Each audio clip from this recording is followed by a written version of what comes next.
ಜಾತ್ರೆ ಒಂದು ರೀತಿಯಿಂದ ಮುಕ್ತಾಯದ ಹಂತಕ್ಕೆ, ಯಾಕಂದರೆ ರಥೋತ್ಸವನ ಮುಖ್ಯ ಇರುವಂಥದ್ದು, ರಥವನ್ನು ತೆಗೆದುಕೊಂಡು ಹೋಗುವಂಥದ್ದು, ಅದರಲ್ಲೂ ಮುಖ್ಯವಾಗಿ ದೇವಿ ಮತ್ತು ರಾಣಿಗನ ಮಧ್ಯದಲ್ಲಿ ಸಂಘರ್ಷ, ಆ ಸಂಘರ್ಷದ ಅಲ್ಲಲ್ಲಿ ನಡೀತಿರೋದ ಘಟನೆಗಳು, ಜೊತೆಗೆ ಇಂಗ್ಳೋಬ ಅನ್ನುವಂಥ ಮಕ್ಕಳನ್ನು ತಮ್ಮ ಬದಿಯಲ್ಲಿ ಕುಳಿಸ್ಕೊಂಡು ಹೋಗುವಂಥದ್ದು, ಇವೆಲ್ಲ ದೃಶ್ಯ ನಯನ ಮನೋಹರವಾಗಿದ್ದು, ಜೊತೆಗೆ ಊರಿನ ಹಿರಿಯರು ಎಲ್ಲರೂ ಸರ್ವರು ಜಾತ್ರಾ ಮಹೋತ್ಸವದ ಪ್ರತಿಯೊಬ್ಬ ವ್ಯಕ್ತಿಯು ತಮ್ಮನ್ನು ತಾವು ಅದರಲ್ಲಿ ತೊಡಗಿಸಿಕೊಂಡಿದ್ದರಿಂದಾಗಿ ಜಾತ್ರೆ ಒಂದು ರೀತಿಯಿಂದ ಯಾವುದೇ ಕಿರಿಕಿರಿ ಇಲ್ಲದೆ, ಯಾವುದೇ ತೊಂದರೆ ಇಲ್ಲದೆ, ಯಾವುದೇ ಒಂದು ಆರೋಪ ಪ್ರತ್ಯಾರೋಪ ಇಲ್ಲದೆ ಮುಗಿದಂತೂ ಅಷ್ಟ ಸಂತೋಷಕರವಾದ ವಿಷಯ ಆಗ್ಯದ.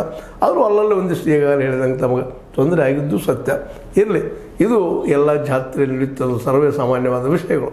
ಒಟ್ಟಾರೆಯಾಗಿ ಗೋಕಾಕದ ಜನ ತಮ್ಮ ಊರಿನ ಈ ದೇವಿಯರ ಜಾತ್ರೆಯನ್ನು ಅತ್ಯಂತ ಮನಪೂರ್ವಕವಾಗಿ ಸಮರ್ಪಣಾ ಭಾವದಿಂದ ಮಾಡಿ ಮುಗಿಸಿದ್ದು, ಜೊತೆಗೆ ಊರ ಹಿರಿಯರು ಸಹ ಇದರಲ್ಲಿ ಪೂರ್ತಿಯಾಗಿ ತಮ್ಮನ್ನು ತಾವು ತೊಡಗಿಸಿಕೊಂಡಿದ್ದು, ಇವೆಲ್ಲವೂ ಈ ಸಂದರ್ಭದಲ್ಲೇ ನಾವು ನೋಡಿದ್ದೀವಿ ಎಲ್ಲ ಹಿರಿಯರಿಗೆ.